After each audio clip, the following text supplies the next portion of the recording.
quand même se demander pourquoi, hein. Les gens oublient toujours de se poser la question pourquoi. Remarquez, ça peut être une qualité comme ça peut être un défaut. Ce qu'il y a de bien avec les opinions tranchées, c'est que ça relance le débat. En somme, vous êtes une sorte de provocateur. Question de point de vue, l'émission qui traite de la contre-culture, des alternatives, des transformations sociétales, passe sur Radio Pulse le lundi soir entre 20h et 21h. La télévision nous a appris à croire qu'un jour on serait tous des millionnaires, des dieux du cinéma ou des rockstars. Mais c'est faux. Nous apprenons lentement cette vérité. On en a vraiment, vraiment plein le cul.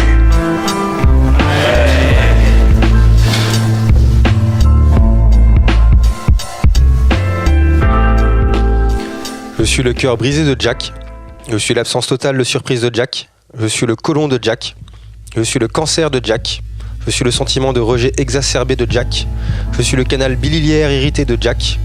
Je suis la sueur froide de Jack. Je suis le bulbe rachidien de Jack. Et sans moi, Jack ne pourrait réguler ni son rythme cardiaque, ni sa tension, ni sa respiration. Je suis la vengeance narquoise de Jack. Et je le sais parce que Tyler le sait.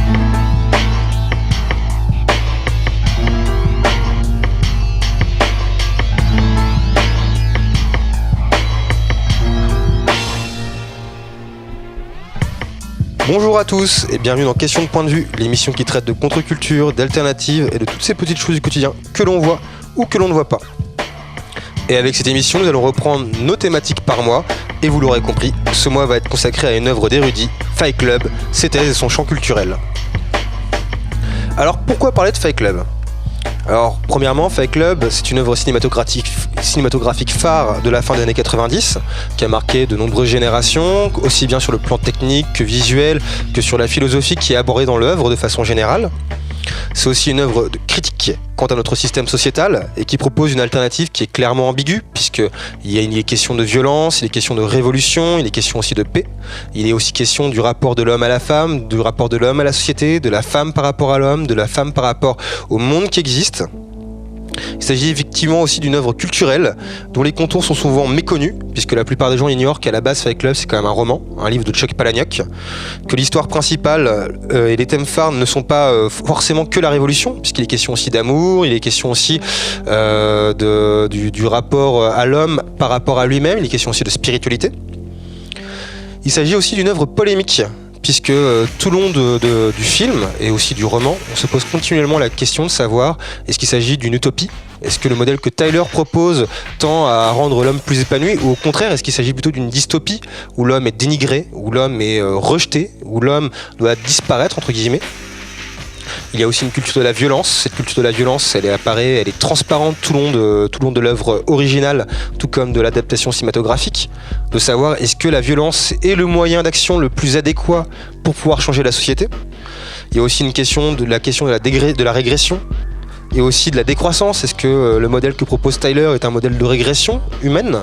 De savoir si justement la société est en train de disparaître dans ce que propose Tyler, ou est-ce qu'au contraire il propose un modèle plus proche des idées de la décroissance, donc du coup de ralentir avec le système matérialisme, de ralentir avec le productivisme, en vue justement de pouvoir changer et d'améliorer la société. Et surtout, Fight Club est une œuvre de cœur qui a bercé mon adolescence, qui a bercé aussi l'adolescence de la plupart de mes amis, qui nous a inspirés soit dans le militantisme de façon générale, soit dans notre façon de concevoir le monde la vie sociale. Et on s'est dit que ce serait intéressant justement de pouvoir faire ce mois sur le thème de Fight Club, en vue d'y apporter notre analyse, d'y apporter des débats, et aussi que ces débats ne soient pas centrés que sur Fight Club en eux-mêmes, mais aussi de savoir comment nous, ça peut nous inspirer ou nous aider à avoir une vision critique de la vie de notre vie en société. Avant d'aller plus loin, il est temps aussi de faire un tout petit débriefing de ce qu'est Fight Club.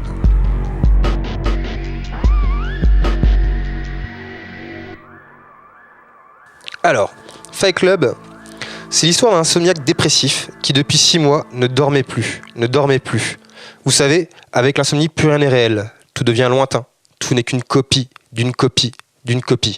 Nous narre Jack, Joe, Sébastien. Bref, appelez-le comme bon vous semble, de toute manière, il rejette sa propre identité. Pire, conscient de son aliénation, il la cultive, constatant avec sarcasme qu'autrefois on lisait des revues porno, maintenant ce sont des magazines de mobilier.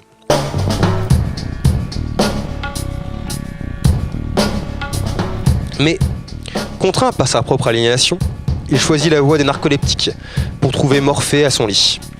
Ces derniers ne lui seront jamais proscrits, car si vous voulez en voir de la souffrance, allez à l'église méthodiste le mardi soir qui recueille des cancéreux, ça c'est de la souffrance. Et comme il faut toujours suivre les indications de son médecin, il s'en alla de ce pas trouver sa dose. Une dose qui, à son grand dam, lui permit de retrouver le sommeil. C'est ainsi que notre protagoniste devint malade imaginaire, enchaînant les alcooliques anonymes, les cancers de la prostate et tous les groupes d'entraide susceptibles de lui apporter réconfort. Chaque soir il mourait, chaque soir il renaissait, dormant comme un véritable bébé. Puis, elle a tout foutu en l'air. Marla, cette douce menteuse dépressive qu'il a renvoyée à son propre mensonge, car sa simple présence suffit à déséquilibrer le narrateur qui perdit de nouveau le sommeil. Il décida alors d'empoigner Marla afin de réguler de nouveau sa vie, lui expliquer pourquoi et comment ils pouvaient partager leur groupe d'entraide, et un accord fut trouvé. Mais le souci de Marla fut le déclencheur d'un projet chaotique, suite logique d'une série d'événements dont notre cher Joe, Jack, Sébastien, le nom que vous souhaiterez, ne s'entendait pas, enfin, bref. Une suite logique, débutant avec la rencontre d'un nommé Tyler Durden et d'un appartement qui brûle, en l'occurrence son appartement, si le pronom possessif est adéquat à la nouvelle philosophie de notre personnage. Et c'est ainsi que Tyler lui dit « Félicitations, tu as enfin touché le fond ». Et c'est ainsi que s'enchaîna une lutte intrépide contre soi, les autres, la superstructure idéologique de la société, un certain pan de la doxa. C'est ainsi que naquit Fight Club. Je n'irai pas plus loin et je vous laisserai le soin de découvrir par vous-même cet univers et l'opportunité à nos invités de vous en dire plus et davantage. Aujourd'hui, nous allons tout simplement balayer dans cette émission les thèmes les plus sulfureux de Fight Club, qui sont également les thématiques que nous aborderons lors des débats ainsi qu'avec nos invités. À commencer par celui de la politique et la question de la décroissance. Mais avant d'aller plus loin, j'ai envie de vous faire découvrir What's Fight Club de Dust Brothers, qui est la musique qui a permis d'inaugurer le bar dans Fight Club.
De retour sur Question de point de vue, à l'émission qui traite de la contre-culture, des alternatives citoyennes et de toutes ces petites choses du quotidien que l'on voit ou que l'on ne voit pas. Et notre thème de ce mois-ci est Fight Club. Donc, dans une première partie, nous avons expliqué un peu le synopsis de Fight Club, pourquoi nous souhaitions parler de Fight Club. Et là, maintenant, nous allons parler du premier thème concernant Fight Club, la question de la révolution, de la politique et de la décroissance.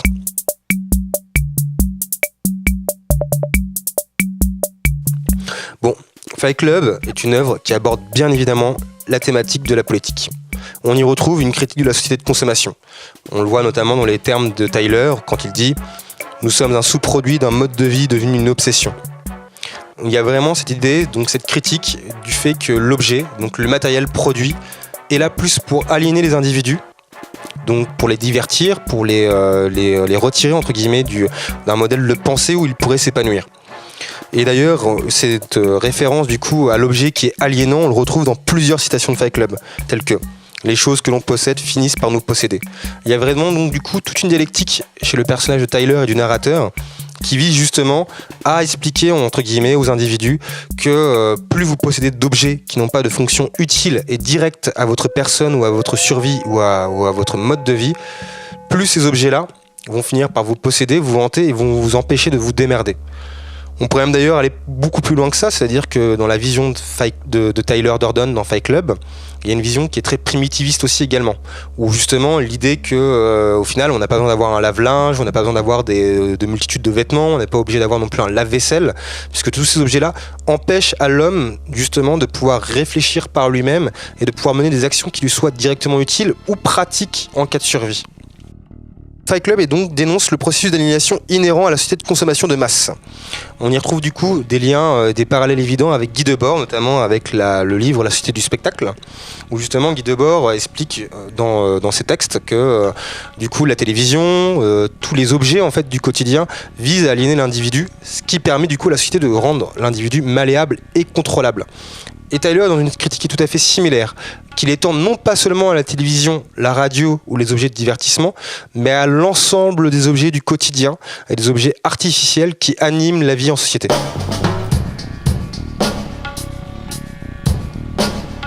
On retrouve aussi une critique qui est tout à fait similaire à celle de Karl Marx notamment, avec cette idée que le capitalisme aliène l'individu pour le permettre de mieux produire. Je m'explique.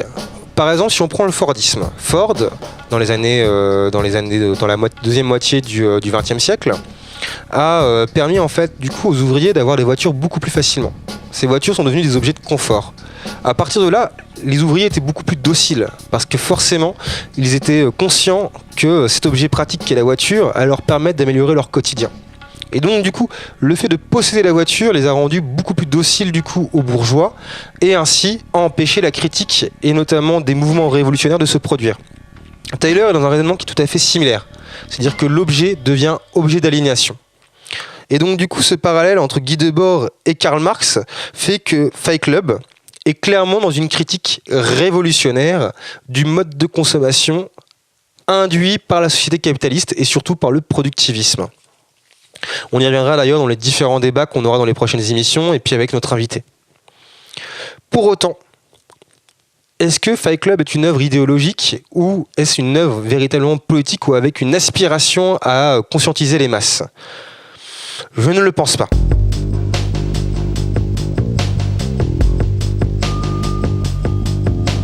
Premièrement, les termes de capitalisme, d'anticapitalisme, de révolution ne sont que très rarement abordés, que ce soit dans le roman ou dans l'œuvre.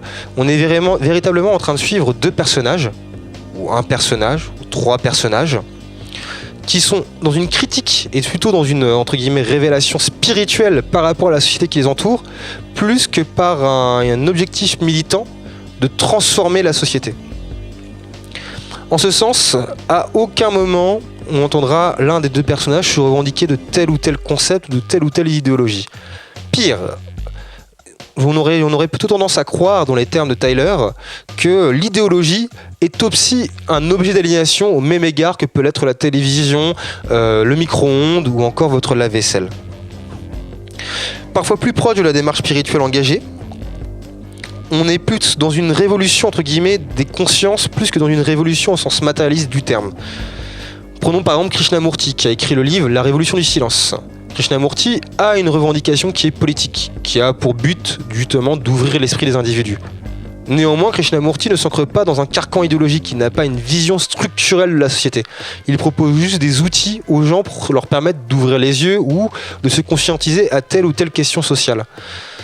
Fight Club, dans son œuvre intégrale, propose une démarche qui est en soi beaucoup plus spirituelle et beaucoup plus proche d'une démarche proche des hindous et de Krishnamurti de façon générale, où le but du jeu c'est d'ouvrir entre guillemets l'esprit des individus en vue que par la suite, eux adoptent un mode de raisonnement ou un mode d'action qui puisse permettre d'être critique et de changer la société par la suite.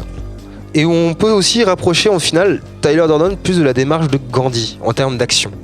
Notamment parce que Gandhi avait une philosophie qui du coup était non ancrée dans un carcan idéologique ou dans un dogme, mais qui proposait aussi une solution directe et un mode d'action par rapport à une critique de la société. En l'occurrence, le boycott et la non-violence. J'irais même plus loin que ça. On pourrait même dire, parce que comparer Tyler Durden à Gandhi c'était quand même clairement exagéré, voire abusif, on pourrait même dire qu'au final Tyler Durden est un contre-Gandhi, voire un Gandhi inversé. Dans la mesure où il y a une démarche qui est spirituelle, une volonté de conscientiser les consciences, mais contrairement à Gandhi, pour lui le boycott ne passe pas par la non-violence, mais passe au contraire par une violence, par un reflet de la violence de la société, dont le but c'est de le renvoyer du coup à l'envoyeur. Mais ne vous y trompez pas. Au-delà de l'anticonsumérisme évident et de la dimension spirituelle, voire sectaire, incarnée et développée par Tyler, il y a bien un discours politique et une démarche, mine de rien, qui reste militante à défaut d'être idéologique ou dogmatique. Une démarche animée plus par le ressentiment et la destruction que par une volonté de faire, entre guillemets, épanouir la société ou de pouvoir la voir permettre d'émanciper les individus. On le voit très bien d'ailleurs dans les citations qu'on peut avoir de Tyler, ou encore du narrateur. Rien que cette citation-là parle par elle-même. J'avais envie de loger une balle entre les deux yeux de tous les pandas qui n'étaient pas foutus de baiser pour sauver leur espèce. J'avais envie d'ouvrir les vannes de dégazage de tous les pétroliers et les pollueurs sur toutes les plages françaises que je ne verrai jamais. J'avais envie de tout simplement salir d'une fumée bien noire. On voit bien qu'ici, on n'est pas dans une révolution au sens marxienne ou encore anarchiste du terme, dans la mesure où le but du jeu, c'est pas d'avoir une finalité utopiste. On a bien effectivement ici du ressentiment, une volonté de détruire en fait quelque chose qui est profondément injuste socialement et économiquement. Un ressentiment qui est d'ailleurs méthodique, puisque dans Fight Club, c'est pour ça d'ailleurs que je parlais de militantisme, pas vraiment de militantisme, mais du moins d'une démarche qui est plutôt méthodique, puisque du coup, il y a une volonté de changer la société. Et cette volonté de changer la société n'est pas juste du crachat sur les grandes sociétés industrielles ou sur le mode de consommation imbu par le système libéral et capitaliste, mais bel et bien une démarche méthodique, calculée étape par étape. La première de ces étapes était bien évidemment la phase de conscientisation, comme je l'expliquais, qui est propre à Gandhi, Krishnamurti et à différentes œuvres de spiritualistes qui ont aussi un impact dans la vie sociétale de tous les jours.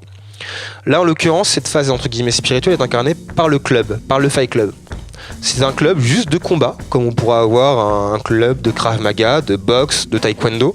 Sauf que là, le but du jeu n'est pas du tout de vaincre son adversaire, mais bel et bien de se prendre le plus de coups possible. On est donc dans la logique inverse de la logique compétitive.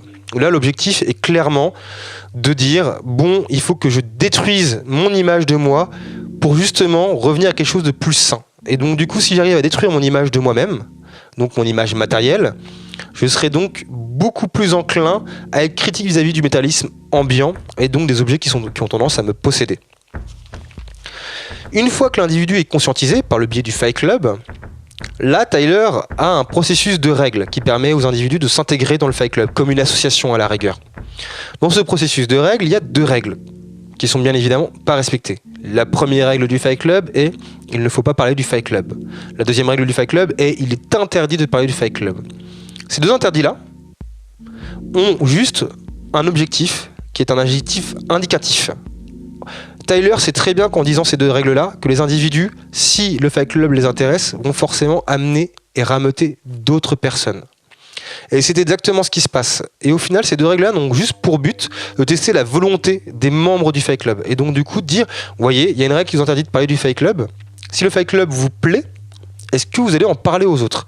Et c'était exactement ce qui se passe.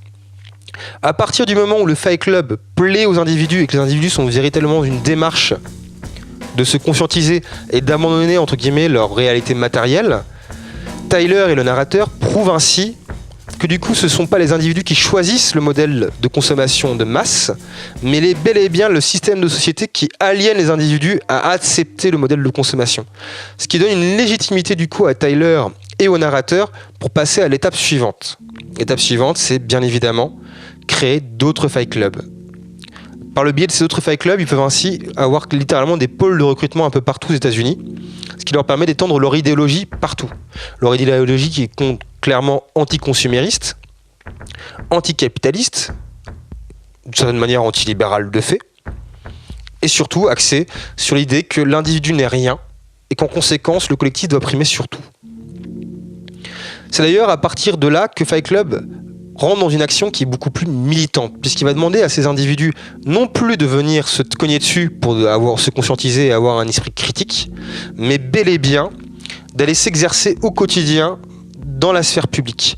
Et c'est là du coup que la phase de conscientisation finie, on passe du coup à la phase 2, ou la phase 3, puisque du coup il y a l'extension des Fight Club entre deux, qui est d'agir sur la société. Et c'est à partir de là que Tyler demande aux membres des Fight Club de réaliser diverses actions qui sont plus ou moins saugrenues et qui visent justement non plus à se conscientiser soi-même, mais à conscientiser d'autres personnes. On le voit notamment avec les modifications des préventions de sécurité dans les aéroports. On le voit quand il demande du coup aux membres d'aller du coup se battre avec d'autres individus. Au final, il leur demande du coup de vivre du coup leur modèle anticonsumériste et du coup de le répandre auprès d'autres personnes afin que ces personnes-là réagissent et surtout que ça puisse faire parler du Fight Club.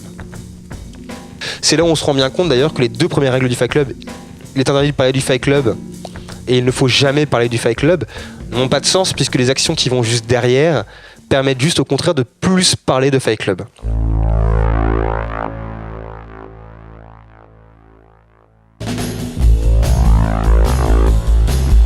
Vient ensuite la toute dernière étape qui est ce qu'on appelle le projet chaos. C'est-à-dire qu'une fois que l'individu s'est conscientisé, qu'il devient critique vis-à-vis de la société matérialiste, que les Fight Club se répandent et que l'individu rentre dans une action militante qui est en l'occurrence démontrée par diverses actions plus ou moins saugrenues que aux autres individus et à la doxa que l'idéal consumériste n'est pas un bon idéal, il va demander aux gens de rentrer dans des actions qui sont dites violentes, voire dans des actions qui sont littéralement borderline. Et c'est là que rentre en jeu le projet chaos. Le projet chaos, c'est quoi ? C'est des individus qui abandonnent complètement leur individualité, donc du coup qui n'existent plus du tout en tant que personne, qui vont donc se craser le crâne, s'habiller tous en noir, et qui vont mener des actions qui seraient considérées à l'heure d'aujourd'hui comme des actions terroristes, en vue de faire exploser des banques, de faire exploser des magasins de consommation, d'atteindre à la personne, des individus qui sont pas prêts, qui sont pas entre guillemets ouverts d'esprit vers l'anticonsumérisme ou qui, par leur position dans la société, parce qu'ils sont chefs, hauts chefs d'entreprise, actionnaires et compagnie, sont des ennemis entre guillemets, donc du coup de l'individu et de la classe sociale. Et à partir de ce projet chaos-là, Tyler rentre dans la dernière phase qui est clairement la fin du modèle de capitalisation.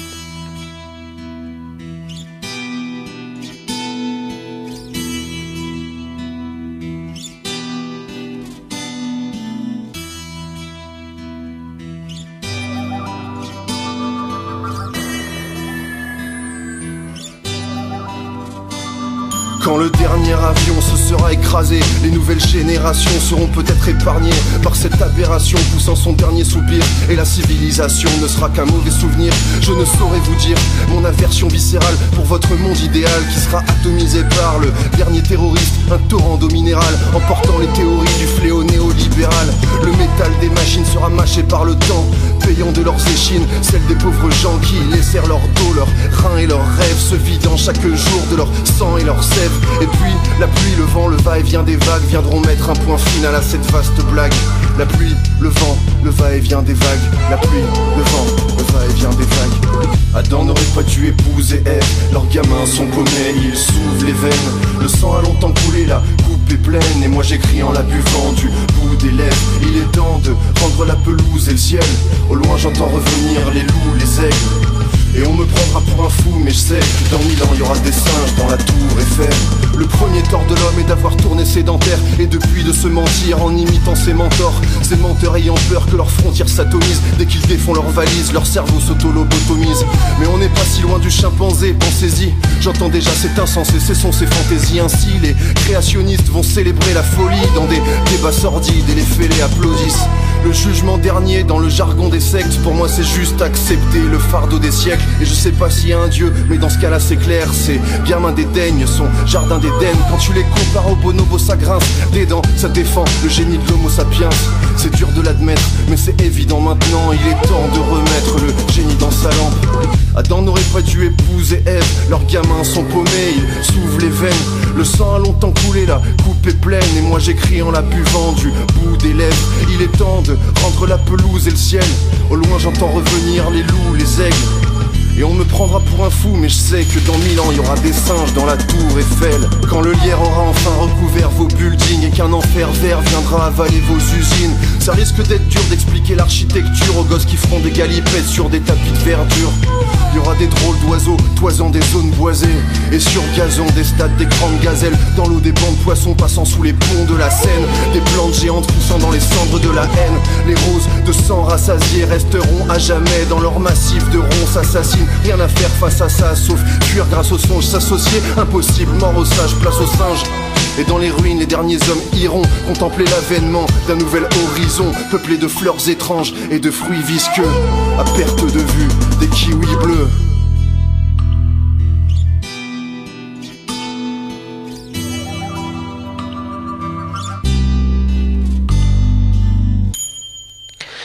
Clairement, on a une démarche qui vise à nier l'individu, à nier du coup le cosmos en vue d'une révolution qui sera plus ou moins une révolution qui sera subie pour les individus qui ne sont pas membres du Fight Club parce qu'ils considèrent qu'il s'agit, entre guillemets, de quelque chose de bien pour autrui. Là pose la question du coup de savoir est-ce que Tyler a une idéologie ou pas.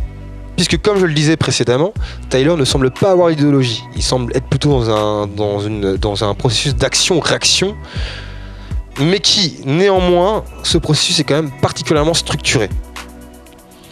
On retrouve du coup des bribes de la vision de Tyler, notamment vers la fin du film, où Tyler dit « Dans le monde tel que je le vois, on chassera des élans, des forêts humides, et rocailleuses qui entoureront les ruines des Rockefeller Center.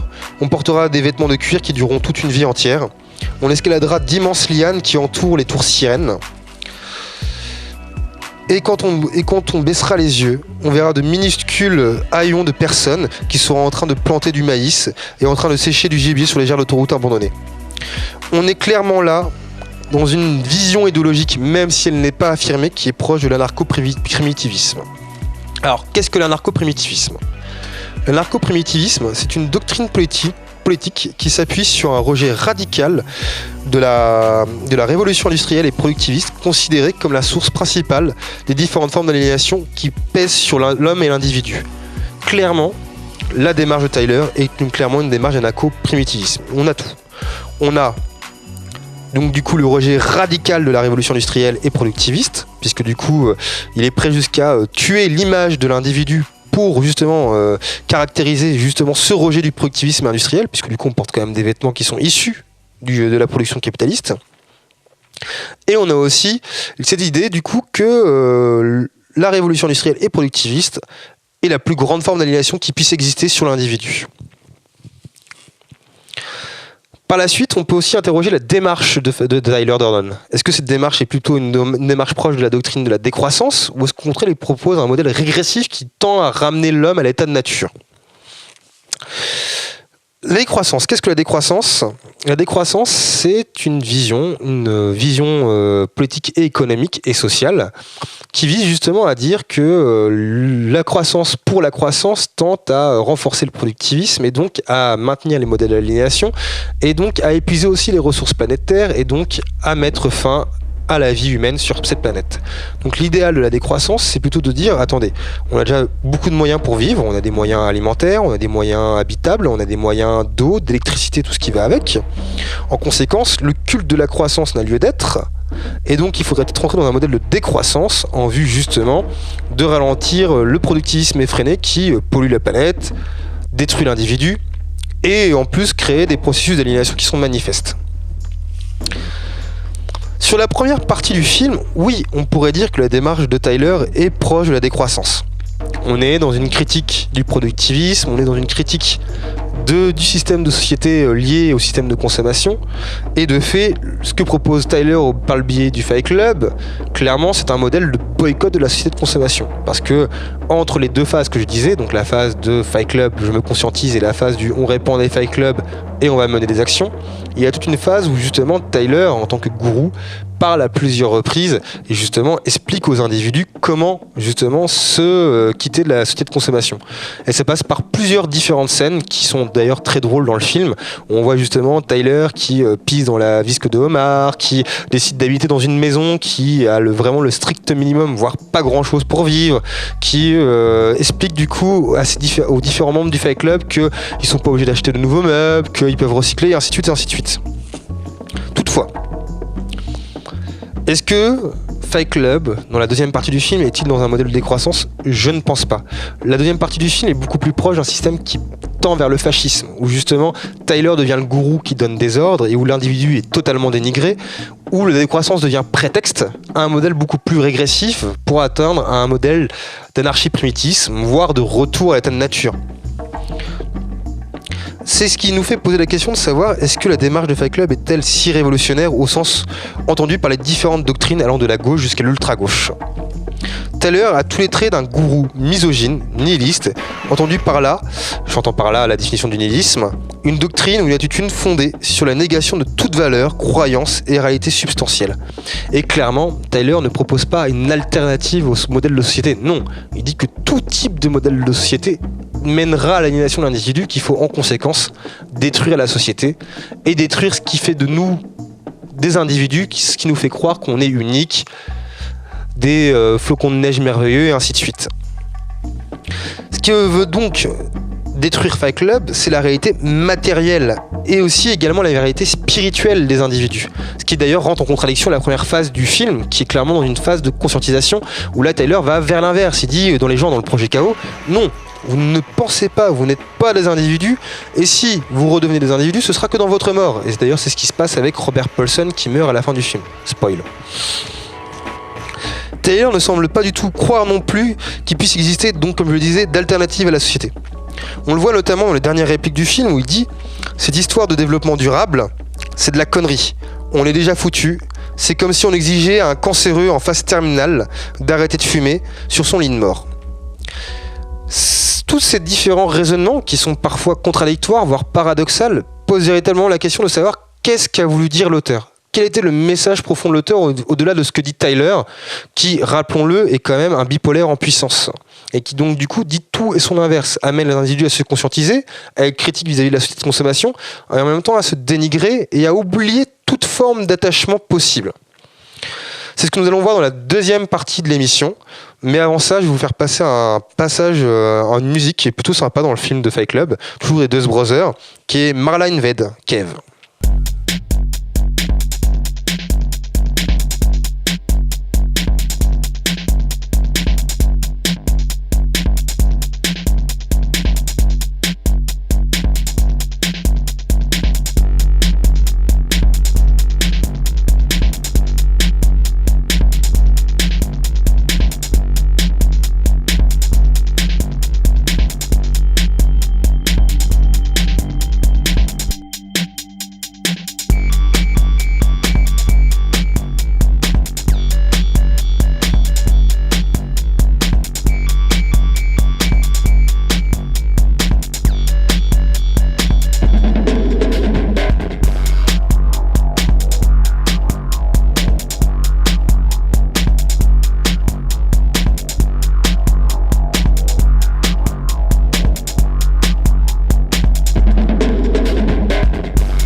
Et de retour sur Question de point de vue, l'émission qui parle de contre-culture, d'actualité, d'alternatives citoyennes et de toutes ces petites choses du quotidien que l'on voit ou que l'on ne voit pas et que l'on décrypte dans notre émission.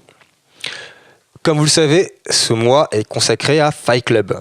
Et nous avons abordé depuis le début de l'émission, donc du coup, quelle était l'œuvre, pourquoi cette œuvre-là était une œuvre politique ou pas une œuvre politique. Nous avons abordé la dimension en partie culturelle et spirituelle aussi de Fight Club. Nous avons surtout vu les questions, les critiques, les polémiques qu'il pouvait y avoir autour de Fight Club, sur la notion de nihilisme, sur la notion justement de régression, de décroissance, sur les notions qui sont propres en fait à un débat politique intéressant.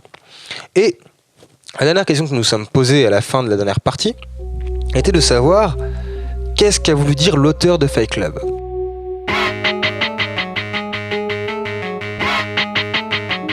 Alors, quand je dis auteur, attention à ne pas confondre avec le réalisateur. Là, je parle bien de la personne qui a pensé et écrit l'œuvre. Et donc, il ne s'agit pas de David Fincher, mais bien de Chuck Palahniuk, l'écrivain qui a écrit Fight Club et qui a maintenant aujourd'hui 55 ans. Donc, pour savoir qui est un peu Chuck Palahniuk, je vais vous citer Wikipédia. Donc Charles Michael Chuck Palahniuk, né le 21 février 1962 à Pasco, dans l'état de Washington, est un romancier satirique américain et un journaliste indépendant. Après des études de journalisme, qui ne lui permettent pas de vivre de ce métier, triste histoire, il devient mécanicien pendant 10 ans. Il écrit à cette époque Monstre Invisible, qui est refusé par les éditeurs en raison de son contenu trop provoquant. Il entreprend alors l'écriture de Fight Club, qui rencontre un succès notable et est porté à l'écran en 1999 par le réalisateur David Fincher. Il est assimilé au mouvement dit anticipation sociable. Alors, Chuck Palahniuk, c'est un romancier donc, qui écrit des livres noirs de façon générale. Donc, on peut penser à des œuvres qui sont très connues comme Chuck, comme Berceuse, comme À l'estomac, Peste. Et Monstre Invisible Remix 2012, que va falloir que je lise un jour. Et Chuck Palahniuk aborde toujours des questions qui sont propres à notre façon de vivre en société. Pourquoi telle ou telle discrimination, telle injustice sociale, et qu'est-ce qui fait du coup que l'homme est un homme dans un monstre dans un mode de vie industriel ou dans un mode de vie artificiel de façon générale. Donc Fight Club était bel et bien un livre à l'origine. Et d'ailleurs, pour aller plus loin que ça, Fight Club est certes son premier livre édité, mais son premier livre écrit, comme je venais de lire dans le synopsis, enfin dans le descriptif de la vie de Chuck Palahniuk, c'est Monstre Invisible.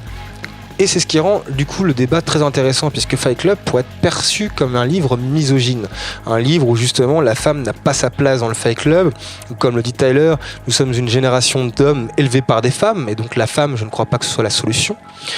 Alors qu'en fait, le synopsis d'origine en fait, de Fight Club était tout autre, puisque dans Monstre Invisible, les personnages principaux sont des femmes. Ce sont des femmes, il s'agit en l'occurrence de l'histoire d'une mannequin. Et cette mannequin, entre guillemets, est déjà en train de remettre en question son modèle de société. Donc le fait qu'elle soit aliénée justement par la mode, par la consommation et ainsi de suite, notamment, on le voit notamment avec les différents débats qu'on a autour du mannequinat, de tous ces mannequins qui sont anorexiques, et qui un jour se prend une balle en pleine tête, donc enfin elle se prend pas une balle en pleine tête, disons que quelqu'un tire avec un fusil sur sa voiture, et elle est derrière sur le côté conducteur, et les éclats de verre du coup de sa vie de côté conducteur la défigurent à vie. Et à partir de là, la personnage décide de ne pas faire de chirurgie esthétique pour pouvoir, retrouver un visage normal. Et là, on rentre dans tout le discours qu'on retrouve de Fight Club, de la critique de la société de consommation. Où justement, elle va se remettre en question par rapport à son identité sexuelle, par rapport au fait que ce soit un homme ou une femme, par rapport à ses histoires amoureuses, par rapport au milieu dans lequel elle vient. Et elle va effectivement tomber éperdument amoureuse d'un personnage qui ressemble d'ailleurs dans ses traits psychologiques trait pour trait à Tyler Durden. D'ailleurs, le livre n'avait pas été édité parce que justement, les différentes maisons d'édition aux États-Unis avaient considéré que l'histoire était d'une part trop violente. Effectivement, il y a un sarcasme propre à Chuck Palahniuk et un humour noir par rapport à l'idéal de société qu'il décrit comme du coup une dystopie. Mais surtout parce qu'il s'agissait de personnages principaux qui étaient féminins. Et quand en l'occurrence, Chuck Palahniuk décida de retourner l'histoire en Fight Club, donc du coup l'histoire de deux personnages qui se tapent dessus. Là, étrangement, les lignes d'édition ont préféré l'histoire et d'ailleurs ont édité Fight Club comme ça. Ce qui est d'ailleurs très intéressant parce que du coup, l'auteur Chuck Palahniuk prend complètement à contre-pied du coup Monstre Invisible, justement en prenant deux personnages principaux qui sont misogynes et qui crachent sur les femmes. Donc on pourrait dire qu'il y a une violence symbolique à l'égard de la femme et de la société qui est encore plus violente que dans Monstre Invisible et qui pourtant a été quand même édité. Bref, je vous laisse réfléchir sur la place de la femme dans notre société industrielle. Donc du coup, on a un véritable contraste du coup où on a Monstre Invisible, donc qui est véritablement, donc là il n'y a pas toute la phase du projet Chaos qu'on retrouve exclusivement dans Fight Club, qui véritablement Monstre Invisible, si je devais le résumer, s'arrête au Fight Club entre guillemets. C'est-à-dire que Monstre Invisible reprend vraiment quasiment mot pour mot du coup les dialogues, les scènes, les manières de décrire la société de consommation et s'arrête donc du coup sans spoiler le livre à cette critique de la consommation qui correspond entre guillemets à la moitié du film de Fight Club ou entre guillemets à on va dire les 2/3 du livre Fight Club. Alors pourquoi ce dernier tiers ? Pourquoi ce dernier tiers autour du projet Chaos ? Pourquoi avoir fait de Tyler un gourou nihiliste et misogyne, voire fasciste par ses heures de façon générale ? Pourquoi du coup ne pas avoir maintenu du coup cette question entre guillemets sociétale de la critique de la consommation pour être allé juste du coup sur un modèle fascisant ? Eh bien, c'est là où ça devient intéressant en fait entre guillemets de se mettre à la place de l'auteur.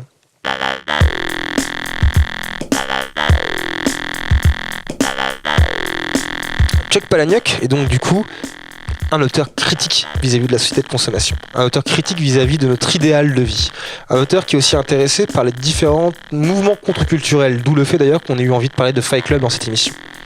Et qui du coup est allé jusqu'à aller faire des festivals du sexe, du porc et compagnie pour faire justement ce qu'on appelle du journalisme gonzo, tel que Thompson Hunter le pratiquait, et qui justement a retranscrit ces événements culturels particuliers dans ses livres pour soit montrer justement les dépréciations culturelles et sociales qu'il peut y avoir entre les différentes classes, ou tout simplement pour exprimer du coup une volonté de critique vis-à-vis de la société.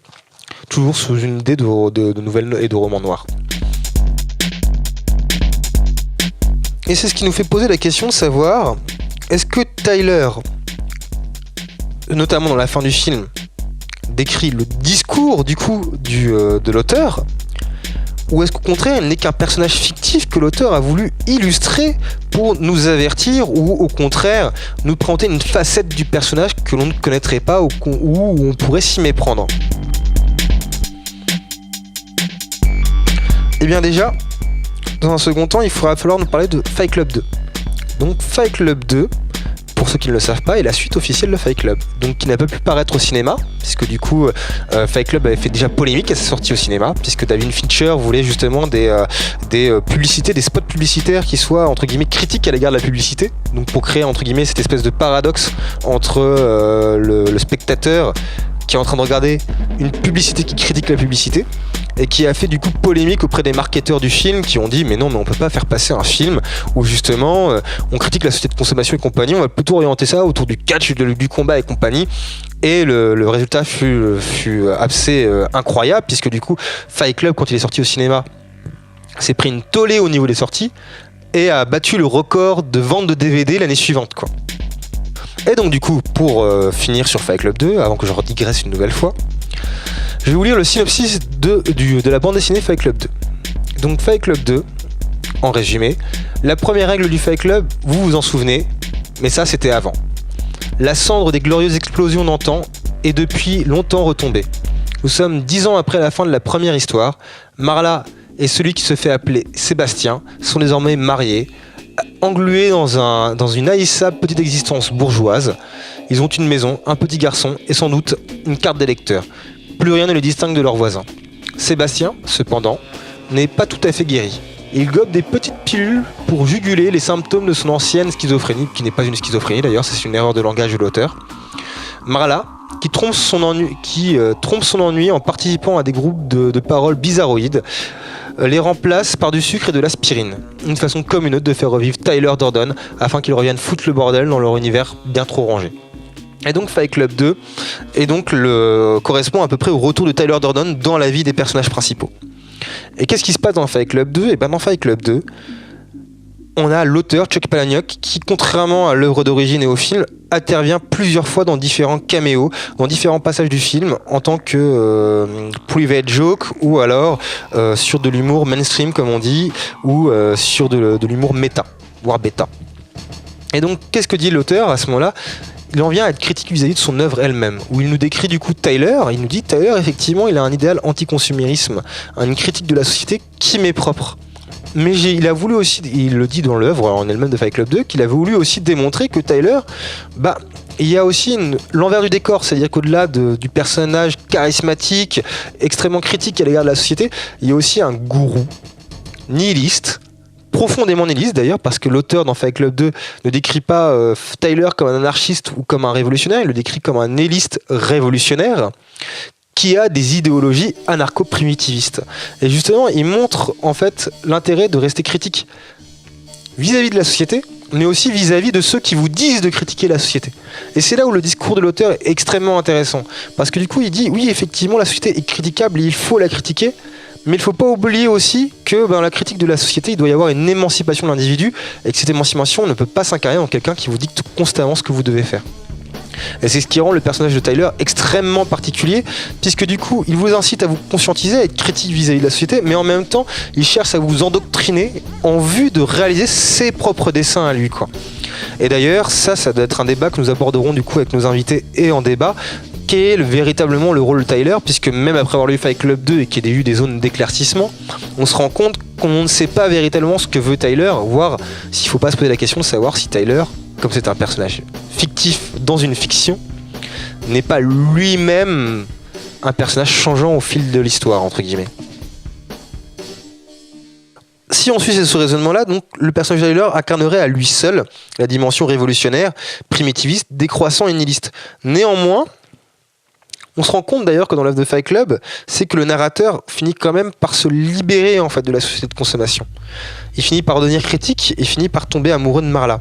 Parce que un des pans de l'histoire qui est aussi souvent négligé à cause de la dimension révolutionnaire et à cause de la dimension du coup propre au Fight Club et à la destruction de soi-même par le combat, il ne faut pas oublier que Fight Club est aussi une histoire d'amour. Et que l'histoire de base de Fight Club est l'histoire entre le narrateur, donc on va appeler Sébastien, vu que maintenant vous connaissez le synopsis de Fight Club 2, et Marla Singer, qui sont deux personnes qui ne se retrouvent pas dans le modèle de société d'aujourd'hui, qui sont perdues, qui fréquentent les mêmes groupes d'entraide, qui finissent par se rencontrer avec une Marla qui dès le début assume complètement ses sentiments à l'égard du narrateur, et dont le narrateur, lui, se les ment à lui-même parce qu'il est désenchanté à un point même qu'il en vient à refuser du coup l'amour et la partenaire potentielle que représente Marla Singer. D'ailleurs, je ne vous invente pas cette histoire d'amour puisque Chuck Palahniuk le dit lui-même en interview, qui a cette dimension-là du coup de l'œuvre qui est souvent négligée. Et d'ailleurs, et comme il le rappelle lui-même, il ne faut pas oublier que le début du livre comme du film commence par cette phrase. Il y a un adage qui dit qu'on fait du mal à ceux qu'on aime, mais il oublie de dire qu'on aime ceux qui nous font du mal. Et du coup, l'œuvre de Fight Club, au-delà de la dimension révolutionnaire, c'est aussi l'œuvre d'une personne qui justement cherche à se détruire lui-même parce qu'il n'assume pas ses sentiments à l'égard de Marla, qui elle-même est dans un processus d'autodestruction, et dont les deux personnes, en se réunissant, se rendent compte qu'ils vont finir par s'autodétruire. D'où le jeu du chat et de la souris entre le narrateur qui repousse continuellement Marla et Tyler qui entre guillemets est la représentation du ça du narrateur et qui lui, dès qu'il émerge, ne pense qu'à une seule chose, c'est d'aller entre guillemets coucher avec Marla Singer et qui n'a pas la dimension affective du narrateur.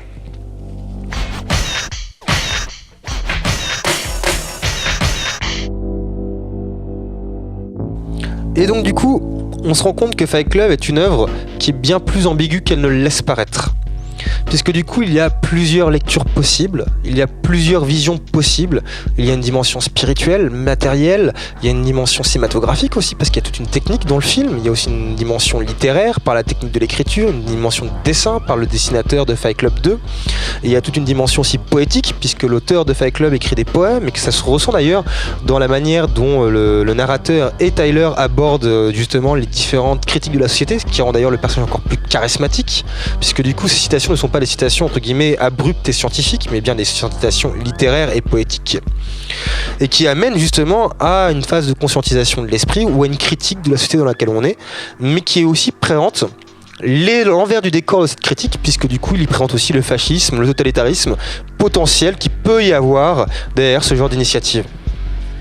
Et c'est ce qui fait d'ailleurs que Fight Club est souvent une œuvre complexe, qui est énormément appréciée des fans, puisque du coup il y a, comme Matrix, possibilité de pouvoir revoir l'œuvre des milliers de fois et d'y réinterpréter plusieurs fois la psychologie, la critique et la socialisation du film, et qui, malheureusement, à cause du marketing, a souvent été mal compris.